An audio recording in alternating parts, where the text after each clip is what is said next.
Hello my dear friends, my name is Arvind Patidar और स्वागत है आपका civil AE JE MCQ zone में। सो गाइज, आज हम डिस्कस कर रहे हैं सर्वे, एक नया सब्जेक्ट सर्वेइंग, और सर्वेइंग के ऑब्जेक्टिव क्वेश्चंस हम डिस्कस करेंगे। जो चैनल को पहली बार देख रहा है वो चैनल को लाइक करे, सब्सक्राइब करे और शेयर करना ना भूले। और जिन्होंने हमारे प्रीवियस वीडियोस नहीं देखे हैं वो जाके प्लेलिस्ट में प्रीवियस वीडियोज़ को ज़रूर देखें। ओके गाइज, तो आज का स्टार्ट करते हैं अपन। First question, during chaining, okay guys, during chaining along a straight line the leader of the party has 4 arrow. ठीक है, तो देखो जब चेनिंग अपन स्टार्ट करते हैं तो एक इस टाइप से एक लाइन रहेगी, तो यहाँ पे अपना कौन रहेगा, यहाँ पे लीडर रहेगा और यहाँ पे कौन रहेगा, फॉलोअर रहेगा। ठीक है गाइस, तो 4 एरो किसके हाथ में, इसके हाथ पे 4 एरो है। File the follower has 6 arrows. ठीक है, distance of the follower from the start. तो गाइज इसमें याद रखना, आप होता क्या एक्चुअली, ये लीडर होता है, ये इसको इंस्ट्रक्शन देता है और फॉलोअर फॉलो करता है। जब ये नेक्स्ट पॉइंट पे जाएगा तो यहाँ पे एक एरो यहाँ पे रख दिया जाता है, ये एक एरो ज़मीन में हल्का सा पुश गाड़ दिया जाता है एक तरीके से। ठीक है, तो जब ये फॉलोअर आता है तो उस एरो को उठा लेता है, फिर नेक्स्ट पे जाता है, तो फिर वो जब आगे की तरफ जाएगा तो एरो उठाता जाएगा। जब यहाँ से यहाँ गया तो एक चेन हुआ और एक एरो फॉलोअर के हाथ में रहेगा। इसीलिए अपन जब बोलते हैं जितनी जितने एरो फॉलोअर के हाथ में होते हैं उतनी ही डिस्टेंस उन्होंने मेजर की होती है। तो यहाँ पे आंसर क्या हो जाएगा अपना, 6 चेन। ओके गाइज, कि फॉलोअर के हाथ में कितने थे, 6 एरोज थे, तो 6 चेन की मेजरमेंट हुई है। ठीक है guys, next question, a metallic cheap is made up of. ठीक है गाइज, मेटालिक चेप कैसे बनी होती है। तो देखो मेटालिक टेप जो होती है वो क्लॉथ एंड वायर दोनों से मिलके मेटालिक टेप फॉर्म होती है। ठीक है, different different type of tense होती है।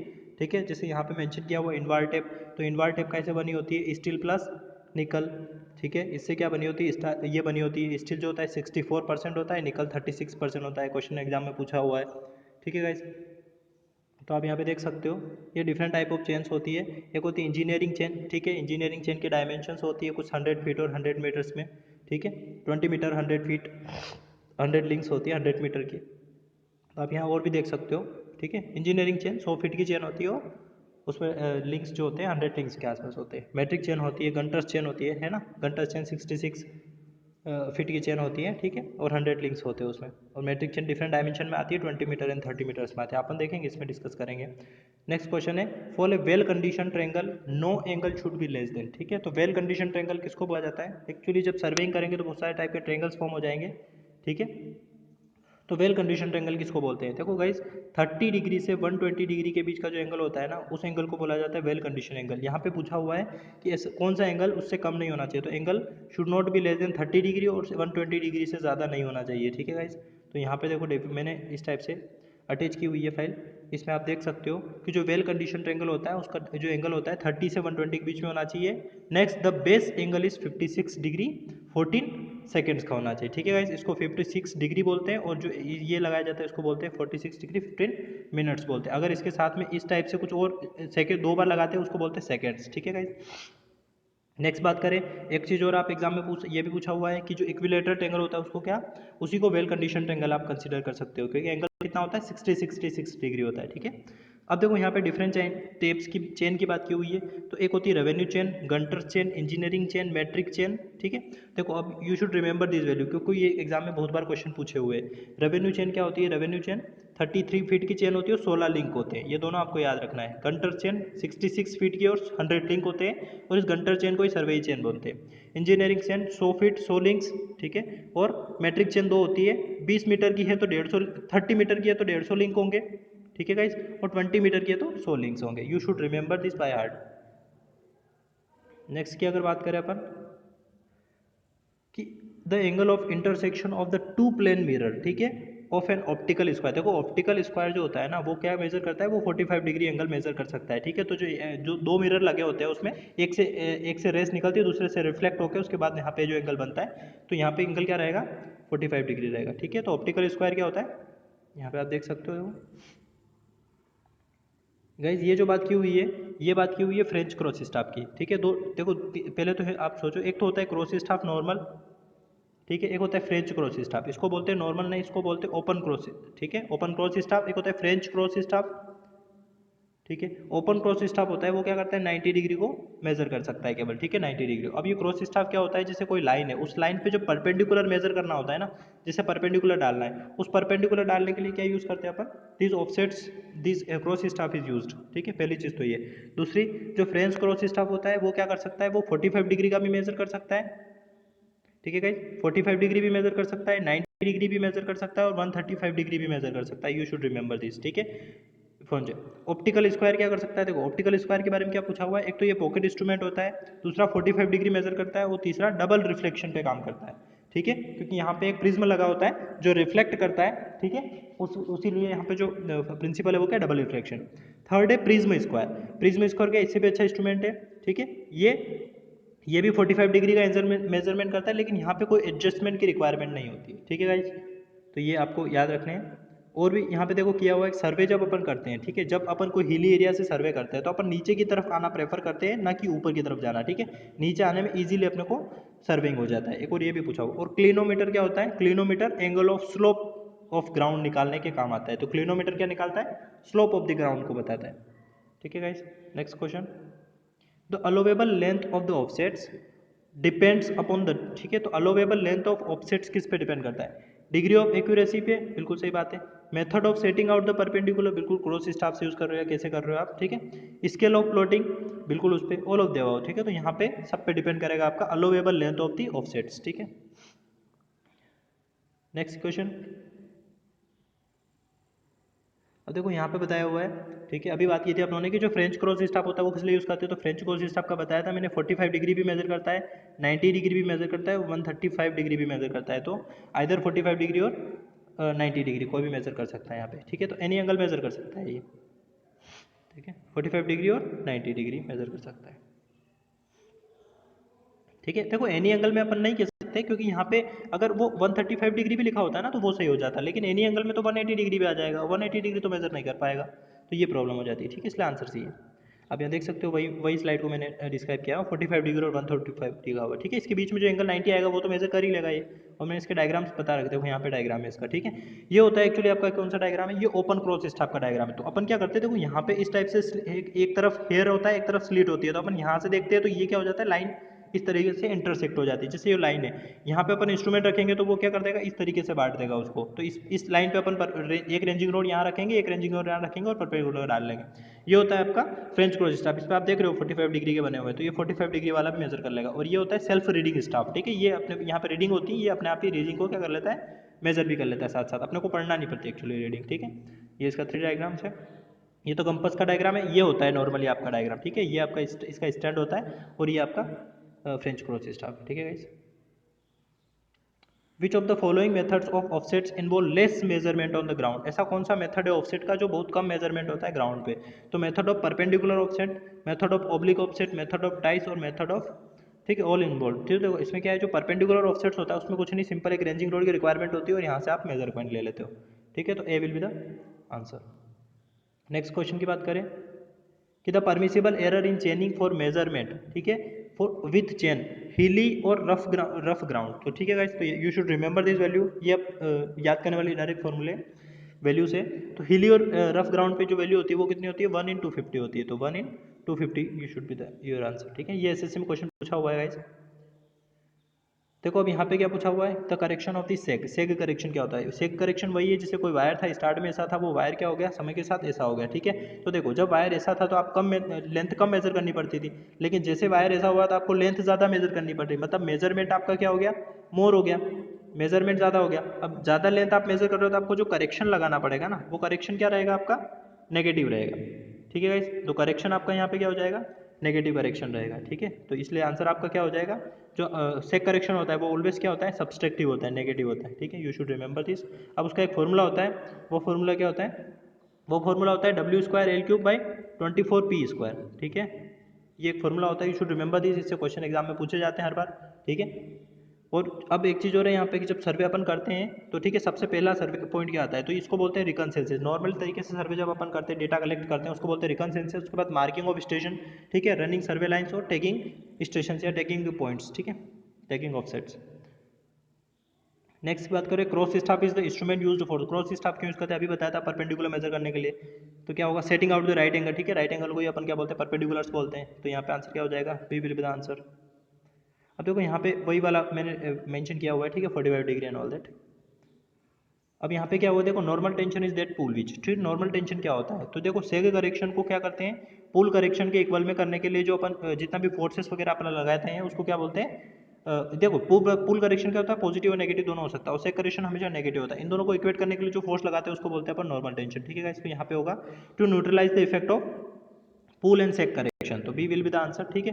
बाकी आपको फॉर्मूला पता ही होगा, पूल करेक्शन का क्या होता है, PL/A ही होता है, सिंपल, ठीक है। और इसका मैंने अभी बताया था आपको, W²L3/24 P², ठीक है। इन दोनों को जब इक्वेट करते हैं, और यहाँ पे आप P की जगह अपन कभी कभी ऐसा भी लिखते हैं PL P-, तो ये तो वो होता है जब चेन कौन से स्टैंडर्ड वगैरह में जब टेम्परेचर पे गर्म किया हुआ है, पुल कितना लगाया था जब बनाया था, ठीक है।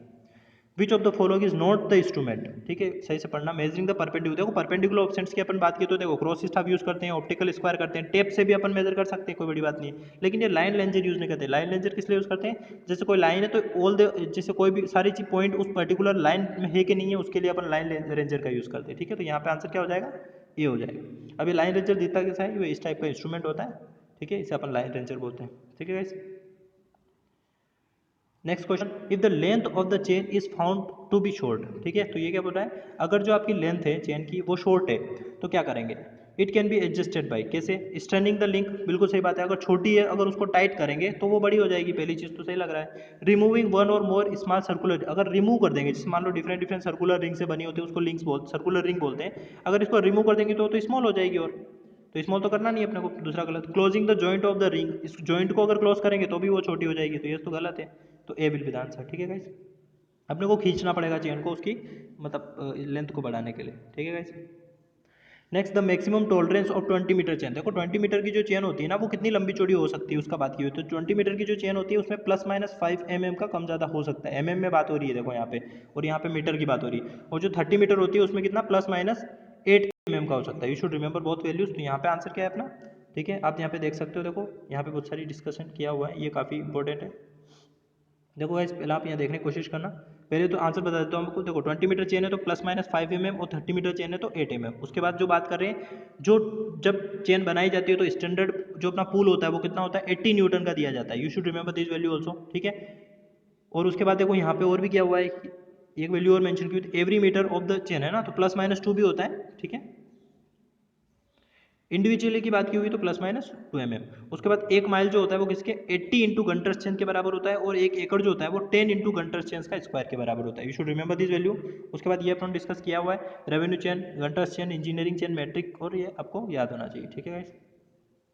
अब देखो इस टाइप की चेन जो दिखती है, ठीक है, आपकी इंजीनियरिंग चेन वगैरह भी आपको इसी टाइप की दिखेगी। ये आपका ब्रास का हैंडल होता है, ठीक है, ये जो होती है उसको बोलते हैं टेलिस, ठीक है, इसको बोलते हैं टेलिस। ये होती है आपकी सर्कुलर रिंग्स होती हैं यहाँ पे, ठीक है, ये आपकी टेलिस होती है एक्चुअली, और ये आपके रिंग्स होते हैं, लिंक्स बोलते हैं उन्हें, क्या बोलते हैं उन्हें, लिंक बोलते हैं। और ये जो होते हैं आपकी टेलिस होती है, ठीक है, ये हुई।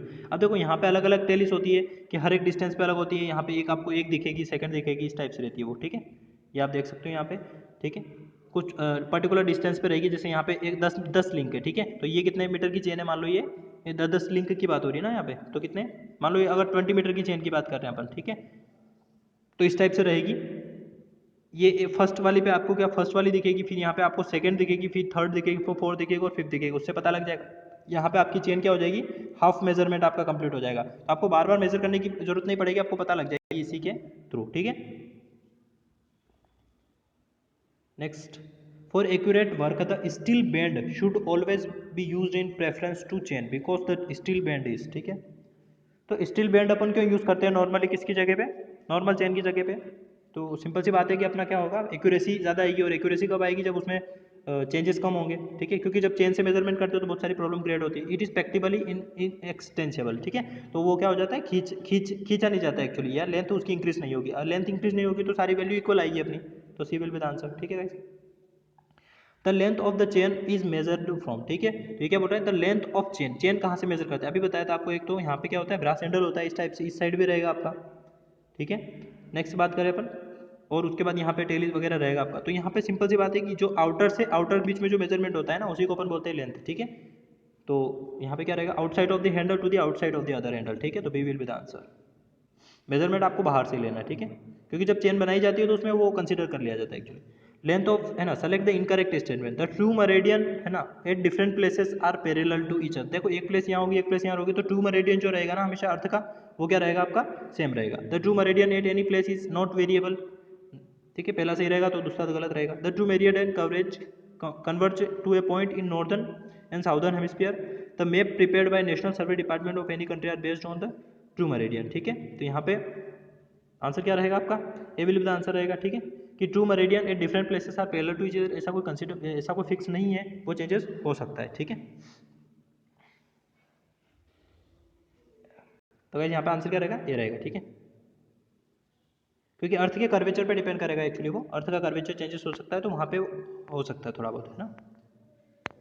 अब देखो यहाँ पे ट्रू मेरिडियन और मैग्नेटिक मेरिडियन के बीच में डिफरेंसेस शो किए हुए हैं। True bearing is measured with true north and clockwise direction, ठीक है, तो ट्रू यहाँ से ट्रू नॉर्थ से मेजरमेंट होता है ट्रू बीरिंग, और यहाँ से इस डायरेक्शन में होता है, ठीक है। मैग्नेटिक बीरिंग क्या होता है, ठीक है, जो भी जितना भी डिक्लिनेशन रहेगा, जैसे ट्रू में ये ट्रू नॉर्थ है, ये मैग्नेटिक नॉर्थ है, तो ट्रू नॉर्थ और मैग्नेटिक नॉर्थ के जितना भी एंगल होता है उसको बोलते हैं डिक्लिनेशन, ठीक है। तो ये आपका एंगल रहेगा, मान लो ए बी लाइन है कोई, तो ये आपका ट्रू नॉर्थ रहेगा, ठीक है। एक्चुअल में कितना डिफ्लेक्शन है वहाँ पे, जरूरी नहीं है कि ट्रू नॉर्थ आपका हमेशा एक जगह पे सही रहेगा, और ट्रू नॉर्थ जितना सही नहीं रहेगा उसी को अपन बोलते हैं डिक्लिनेशन, तो अर्थ का डिक्लिनेशन हो सकता है, ठीक है। Does not change with time as true meridian at fixed, है ना, तो ये क्या हो रहा है, टाइम के अकॉर्डिंग चेंज नहीं होता है, प्लेस के अकॉर्डिंग हो सकता है, ठीक है, ये आप पढ़ लेना एक बार। इफ द ट्रू, है ना, if the true bearing of line is A B 269 degree 30 minutes, then the azimuth of the line, ठीक है। तो एजीमूथ क्या होता है, एजीमूथ जो एंगल 360 से कम ज़्यादा रहेगा उसको अपन बोला हुआ है कि कितना रहेगा, तो 360 माइनस 269 करोगे आप तो कितना आ जाएगा, 90 डिग्री 30 मिनट्स आ जाएगा, ठीक है guys, C will be the answer. इन्हें प्रिज्मेटिक कंपास, प्रिज्मेटिक कंपास की बात की, प्रिज्मेटिक कंपास में सिंपल इतना याद रखना पहली चीज़ तो कि प्रिज्म लगा रहेगा, ठीक है, तो प्रिज्म से अपन मेजरमेंट करेंगे पहली चीज़। The magnetic needle moves with the box, ठीक है, ये आपको वैल्यूज याद होनी चाहिए, ठीक है। अब देखो इसके लिए पहली चीज़ तो आंसर्स तो ठीक है ये आप एक बार पढ़ना है इसके बारे में क्या क्या होता है। देखो प्रिज्मेटिक कंपास के बारे में पहली चीज़ तो बता दूं कि इसमें क्या होता है, WCB का मेजरमेंट होता है। WCB क्या होता है, होल सर्कल बेरिंग, हमेशा अपन नॉर्थ से मेजरमेंट करेंगे इसी डायरेक्शन में, तो प्रिज्मेटिक कंपास इस बेस पे काम करता है, ठीक है। प्रिज्मेटिक कंपास पे जो वैल्यू लिखी होती है वो क्या लिखी होती है, उल्टी लिखी होती है एक्चुअली, है ना, अपोजिट में लिखी होती है। अपोजिट क्यों लिखी होती है, क्योंकि यहाँ पे प्रिज्म लगा होता है, प्रिज्म से मेजरमेंट करेंगे तो वो सीधी आ जाएगी अपने को, ठीक है।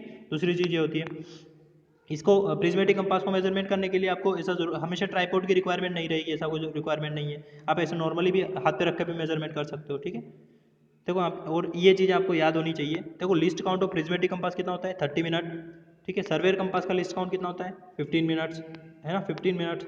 वर्नियर स्केल देखो एक डेश लगाओ तो मिनट्स में, है ना, वर्नियर स्केल का 0.1 mm, माइक्रो का 0.01 mm, ठीक है। You should remember this both value, अभी तक पूछी नहीं तो ये आप पूछ सकते हैं। थोडोलाइट का पूछा हुआ है, 20 सेकंड होता है, ठीक है, और 15 सेकंड भी होता है। ये इसमें दो टाइप के थोडोलाइट होते हैं ना, एक ट्रांजिट थोडोलाइट होता है, एक नॉन ट्रांजिट होता है, उसमें भी होता है। और लेवलिंग स्टाफ का कितना होता है, 5 mm होता है, ये आपको पता होना चाहिए सारे। नेक्स्ट यहाँ पे देखो ये रहा आपका, ये होता है आपका प्रिज्मेटिक कंपास होता है। इस प्रिज्मेटिक कंपास में क्या होता है, देखो यहाँ पे स्लिट्स लगी होती है, यहाँ से आप देखते हो एक्चुअली, और यहाँ से आप बेंच होते हैं, ठीक है, एक तरफ से देखते हो, एक अपने रेंजिंग रोड को क्रॉस करते हो, ठीक है। ये प्रिज्मेटिक कंपास होता है, यहाँ पे प्रिज्म लगा होता है इसमें, ठीक है। इस प्रिज्म के थ्रू आप मेजरमेंट लेते हो, ये प्रिज्म लगा होगा, ये वैल्यू सारी आप इसके थ्रू मेजरमेंट लोगे, ठीक है।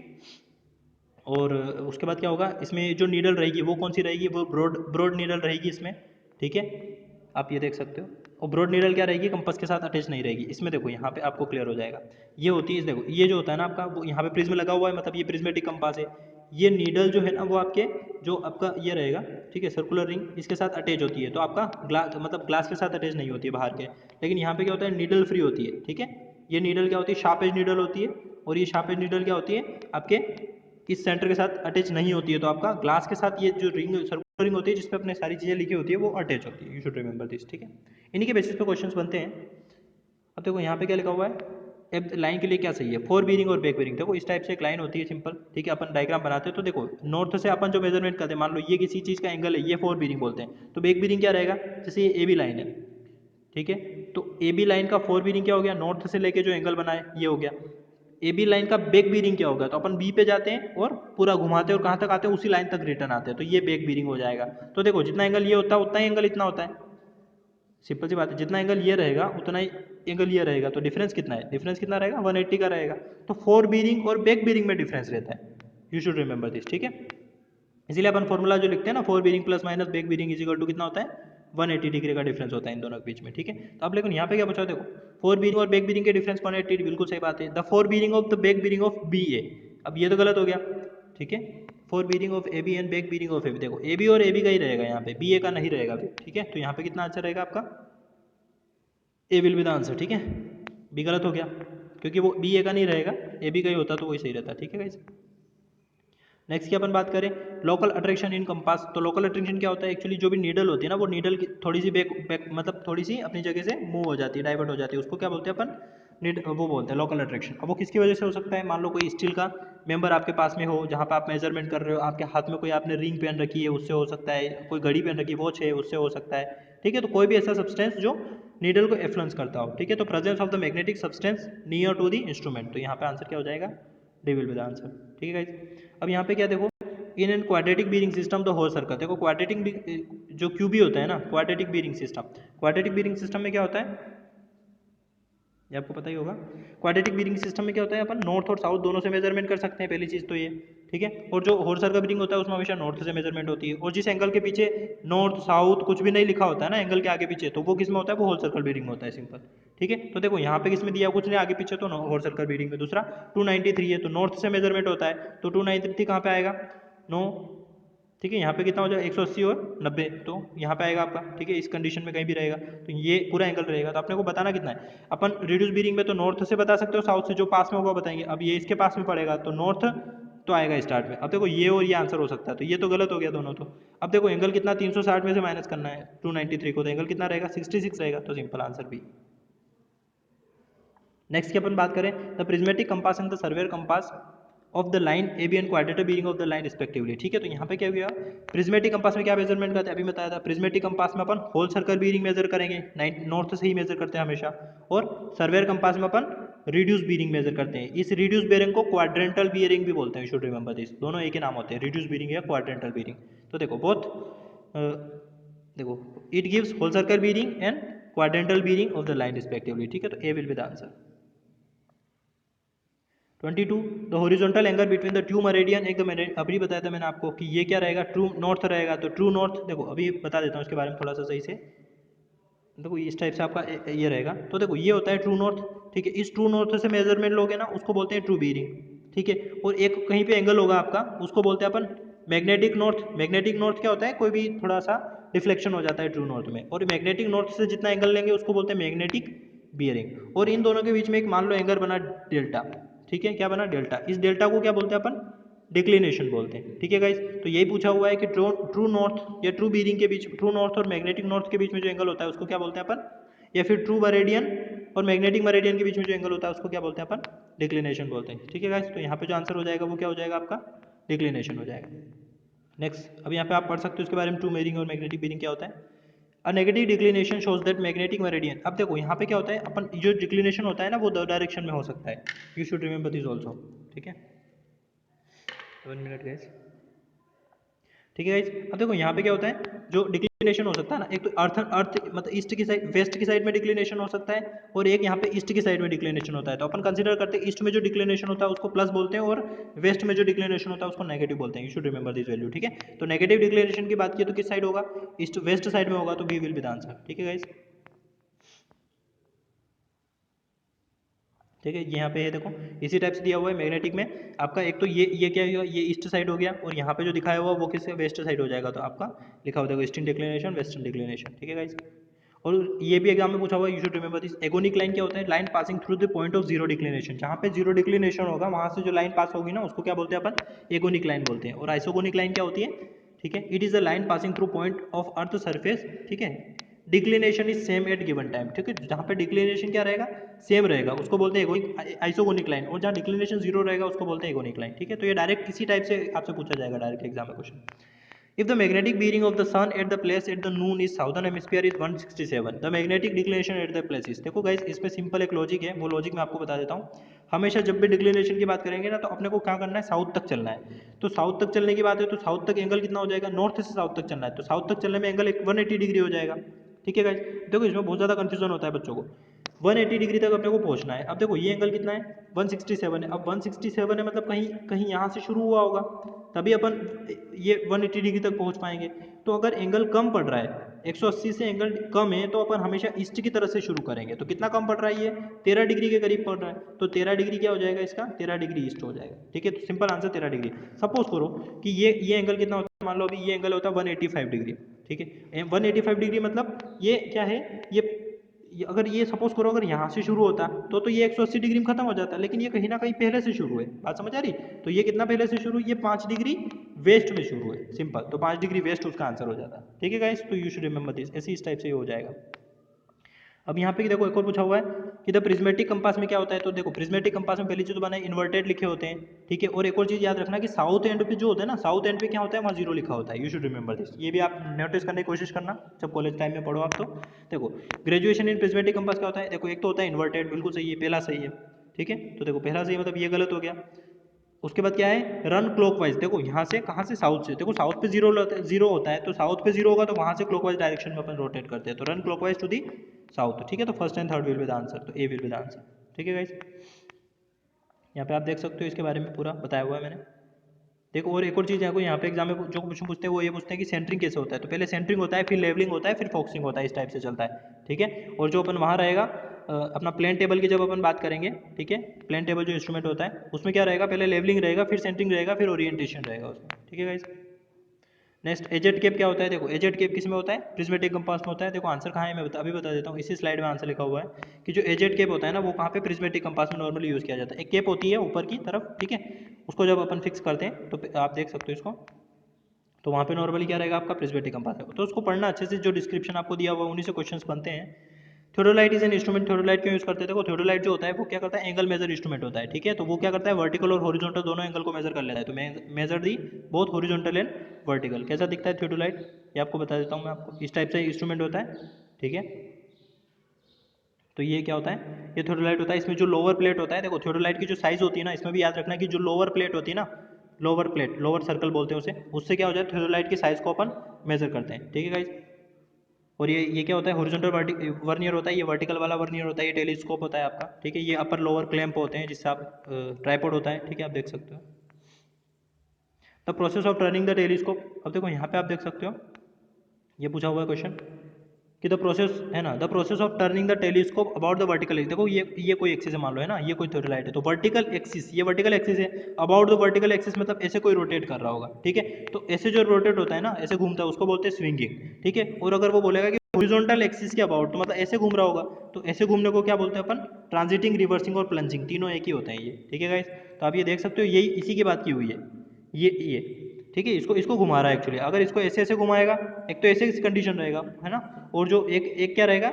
एक सिंपल इसको ऐसे रोटेट करेगा, सर्कुलर सर्कुलर रोटेट करेगा स्विंगिंग, ऐसे रोटेट करेगा ट्रांजिटिंग। ठीक है गाइस, ये आपने रोटेट किया होगा और जब वैल्यूज ली होगी आपने, जब एग्जाम में पढ़ा होगा वहाँ पे आपने। ठीक है, देखो यहाँ पे आप पढ़ सकते हो, दोनों लिखा हुआ है। ठीक है, कि जो स्विंगिंग होता है, स्विंगिंग क्या होता है, revolving the telescope in the horizontal plane. जब हॉरिजॉन्टल प्लेन में रोटेट करेंगे अबाउट द वर्टिकल एक्सिस। देखो ऐसे जब घुमाएंगे तो वर्टिकल एक्सिस के अराउंड घुमा रहे हैं अपन, तो उसको बोलते हैं स्विंगिंग। ठीक है, और जब अपन यहाँ पे ट्रांजिटिंग की बात करेंगे, ट्रांजिटिंग में क्या होगा आपका, वर्टिकल एक्सिस में घुमाएंगे, हॉरिजॉन्टल के एक्सिस, हॉरिजॉन्टल एक्सिस के रिस्पेक्ट में वर्टिकल 180 डिग्री घुमाएंगे, उसको बोलते हैं ट्रांजिटिंग, प्लंजिंग एंड रिवर्सिंग, तीनों एक ही होता है।